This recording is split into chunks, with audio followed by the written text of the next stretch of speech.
Lucas Klobos, que es director de opinión pública de Q-Social Big Data.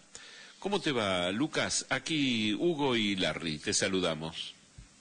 Hola Hugo, Larry, ¿qué tal? ¿Cómo están? Buenas tardes. Bien, bien, bien. Bueno, con muchas consultas, ¿no? Porque, por un lado, tenés un trabajo hecho recientemente acerca de la adhesión emocional a Milei. Por otro lado, también tenés otro de los trabajos, porque, bueno, trabajás continuamente en los estudios de opinión, que tiene que ver con la percepción sobre, digamos, sobre otros temas, mucho, quizá más amplios o quizá bastante más profundos, ¿no? Y, bueno, un poco de eso nos gustaría conversar un ratito. ¿Cómo estás viendo en este momento la adhesión al gobierno y cómo percibís que se va encaminando todo esto?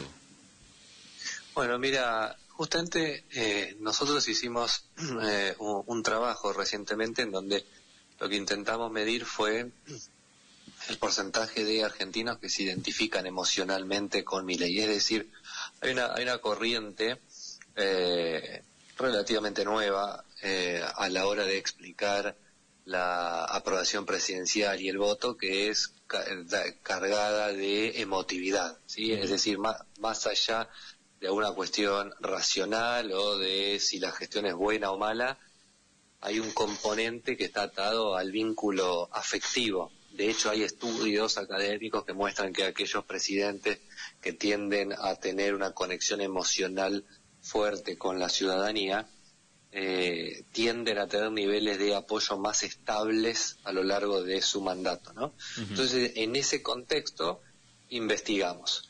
Y en esa investigación encontramos que hay casi un 20% de argentinos que nosotros llamamos adherentes plenos, es decir, aquellos que tienen una identificación emocional fuerte y plena con el presidente, comparte los valores, uh-huh, sienten orgullo con el presidente Milei, con el estilo, etcétera, etcétera.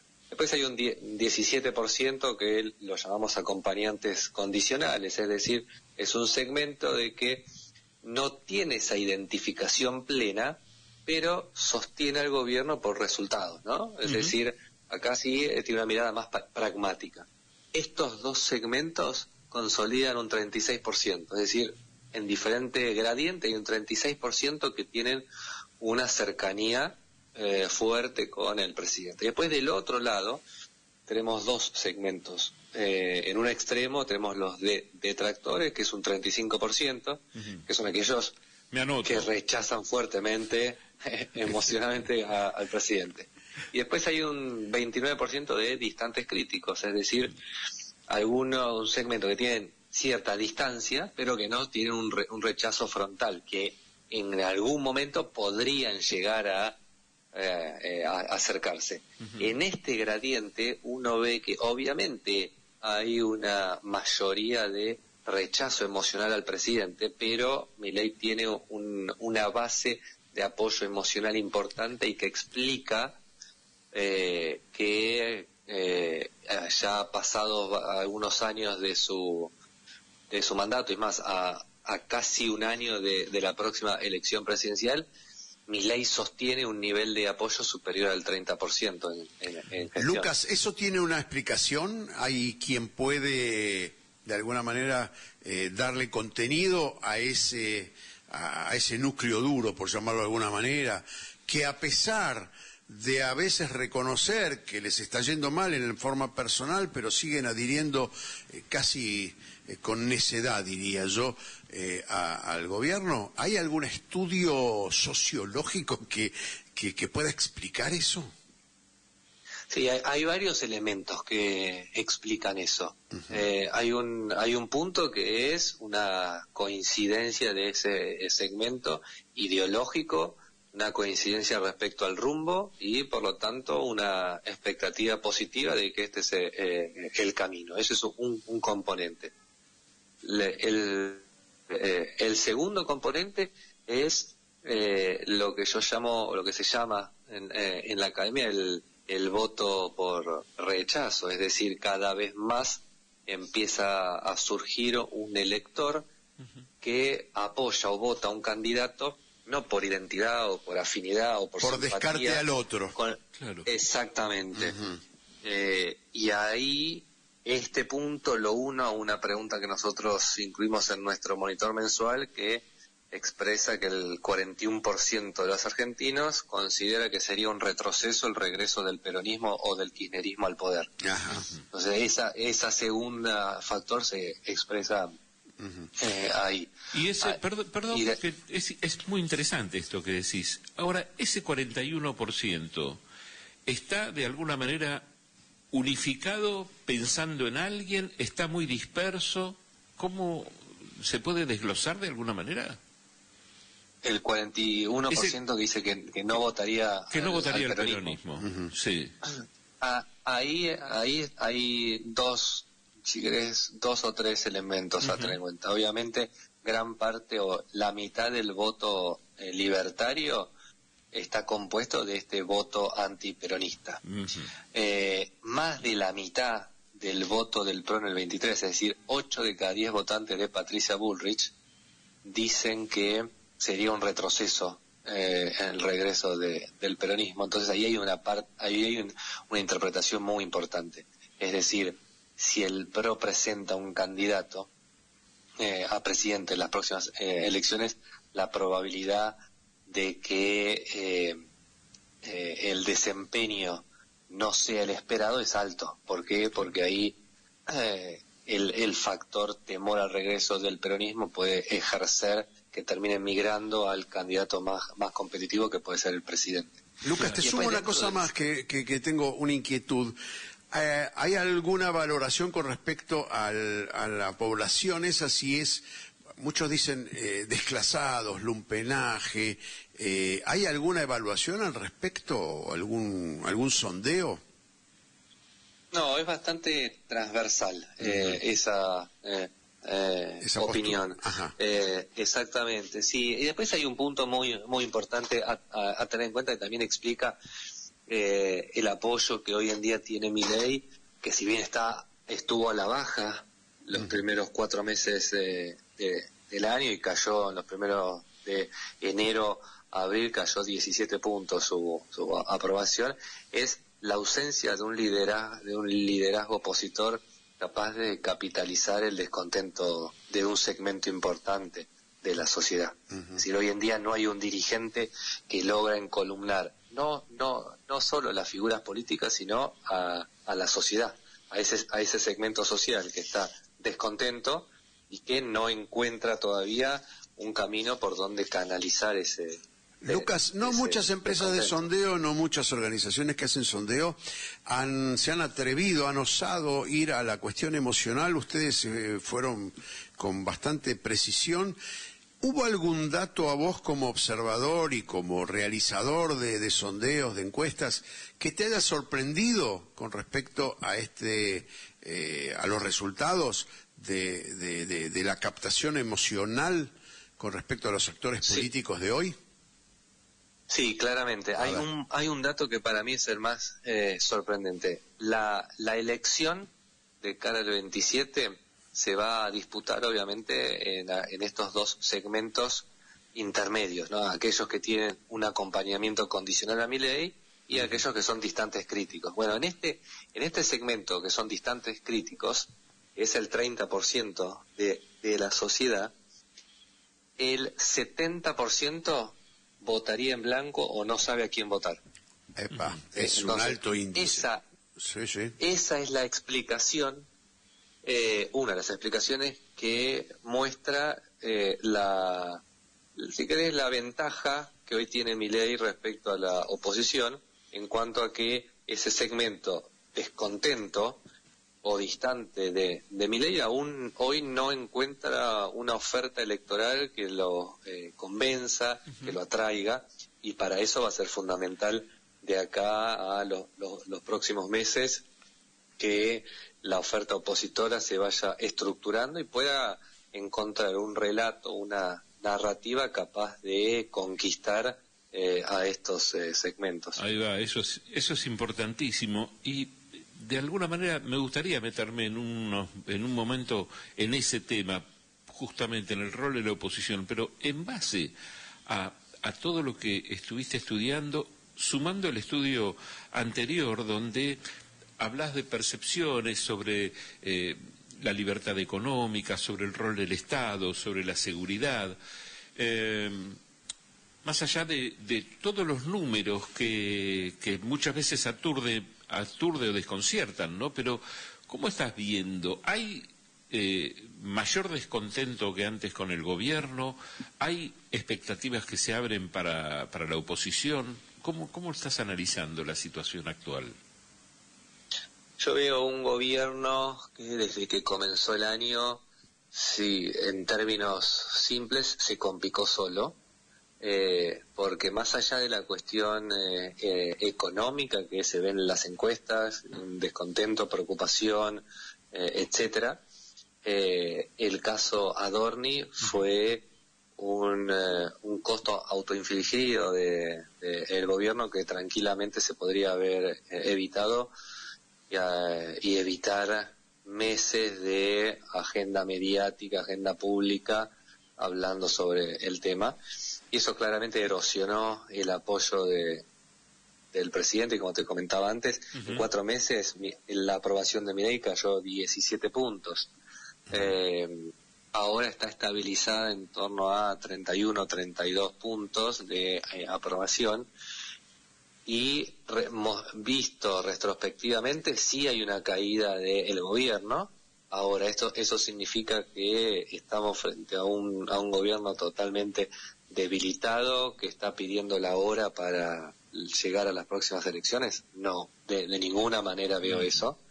Sí veo un gobierno que perdió apoyo, pero que todavía mantiene un poco más de un 30% de los argentinos que expresan apoyo, y ahí va a ser clave el rol de la oposición, que logre estructurar una oferta capaz de conquistar nuevos sectores. Y ahí, con esto, si querés, es la síntesis de todo esto que te estaba comentando. El 65% de los encuestados expresa que el peronismo tiene que renovarse en cuanto a liderazgo y en cuanto a ideas. Bien, y ahí me encantó porque, a pesar de que parece una contradicción entre la percepción emocional y el segundo sondeo, que es mucho más específico y mucho más preciso con respecto a las preguntas más determinantes, en el capítulo que dice grado de acuerdo con frases sobre la libertad económica, es curioso porque en la primera pregunta el 51% de la población responde que la herencia y la propiedad privada son derechos que el Estado nunca debería tocar, ¿no? Esto habla de esa sensación de posesión que tiene cualquier ciudadano con respecto a lo que tiene, a la propiedad, al auto, a esa cuestión de poseer. Sin embargo, en la pregunta 4, el mercado libre, sin intervención del Estado, ¿es la mejor forma de organizar la economía? Y el 47% responden que no.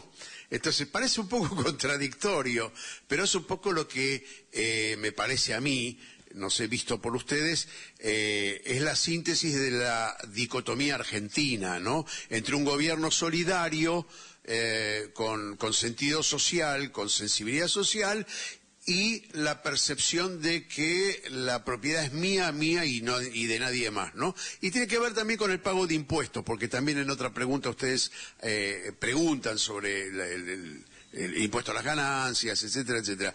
¿Ustedes percibieron esta contradicción como determinante y polarizadora de la población?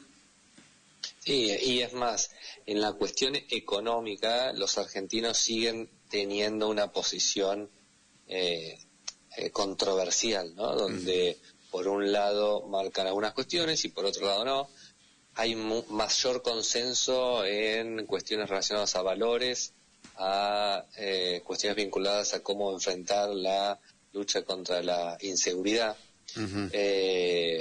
Pero sí hay un consenso de la necesidad de equilibrio fiscal. Entonces hay que ver cómo se llega a ese equilibrio fiscal, ¿no? Pero sí pareciera instalarse la idea de que el Estado tiene que tener equilibrio fiscal. Ahora, sí es importante también recalcar, yo creo que el triunfo de Milei en el 23 no se debió a que la sociedad giró a la derecha, ¿sí? Las razones del triunfo de Milei van más allá de un posicionamiento económico específico. Si bien obviamente personas que se identifican con posturas de derecha económica tienden a apoyar a Milei, el votante de Milei excede esa...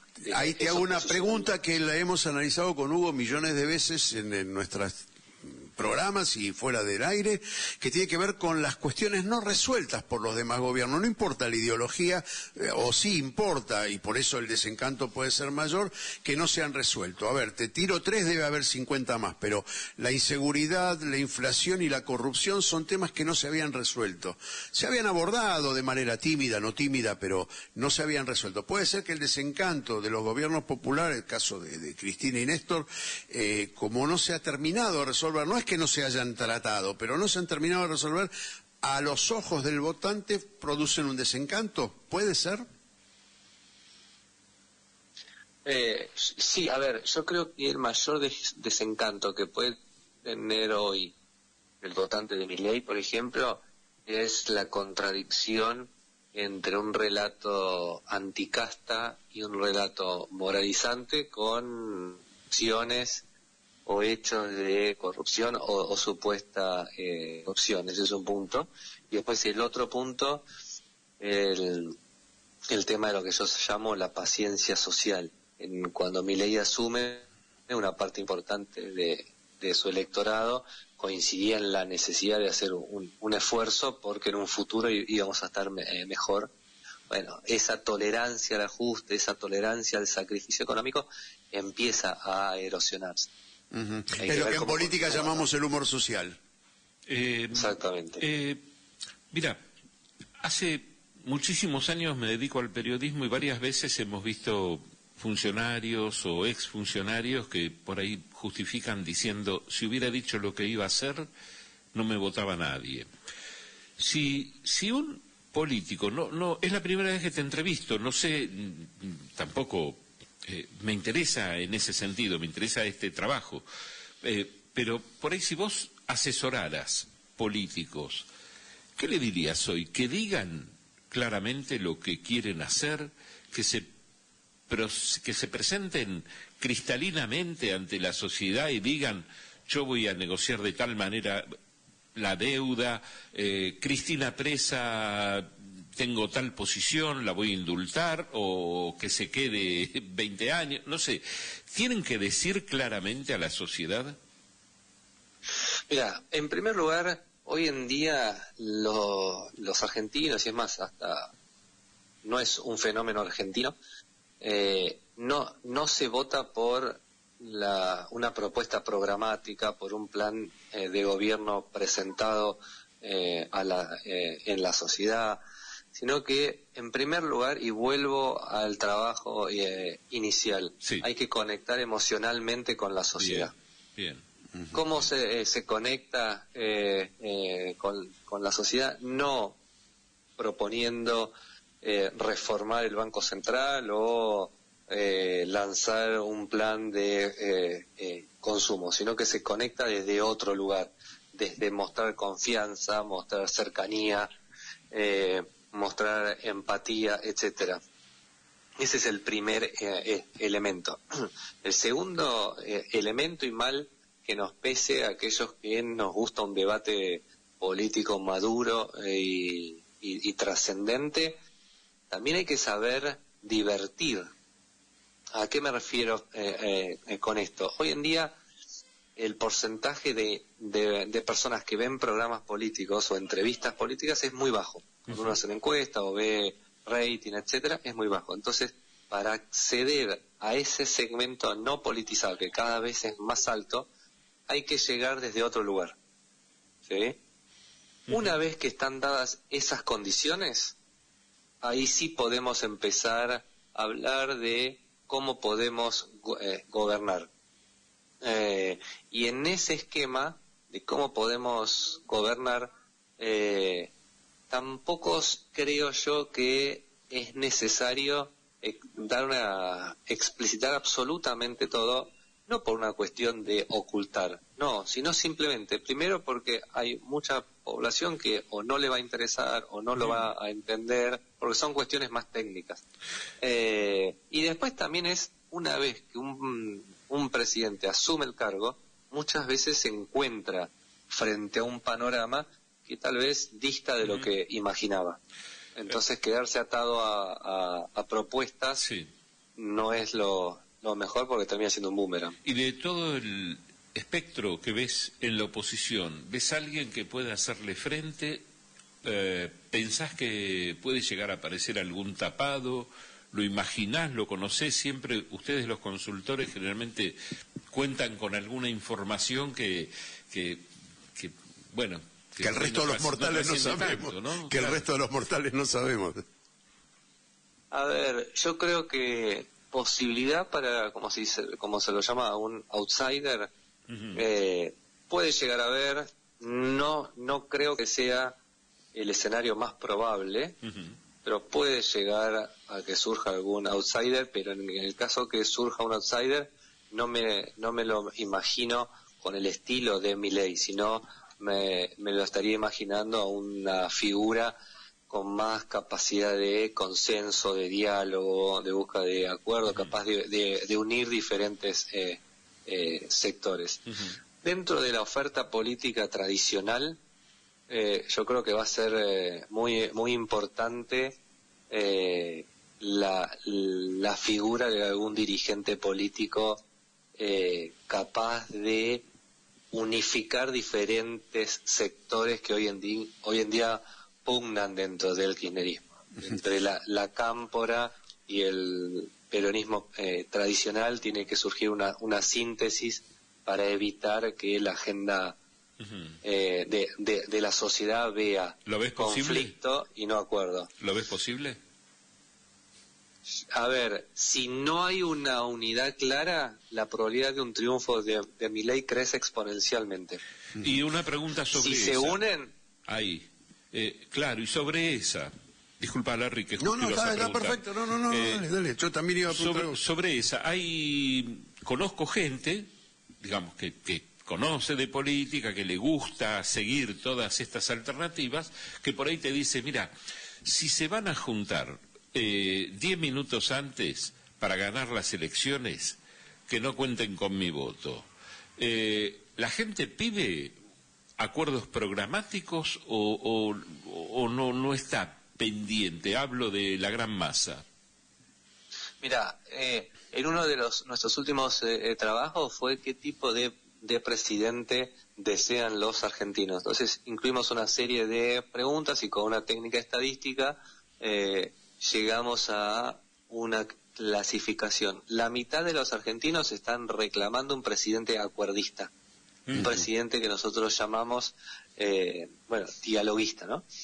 Ahora, con eso, no es que me refiero a, de vuelta, que tiene que haber un candidato con una postura técnica no, ese candidato acuerdista que busca el consenso, el diálogo, se tiene que ver en hechos concretos y simples. Eso es lo que la sociedad demanda hoy.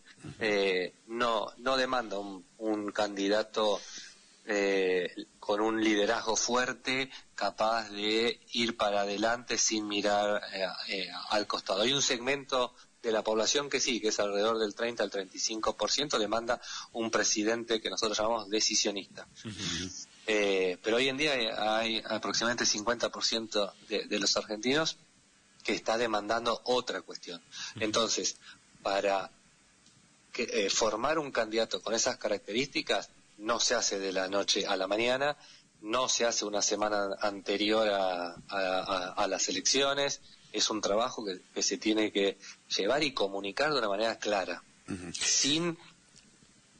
Sí. Sí, iba a decir que, a ver, para ir cerrando un poquito, una pregunta técnica más que política, y es cómo las empresas que hacen, o los grupos que hacen sondeos, elaboran las preguntas. ¿En base a qué?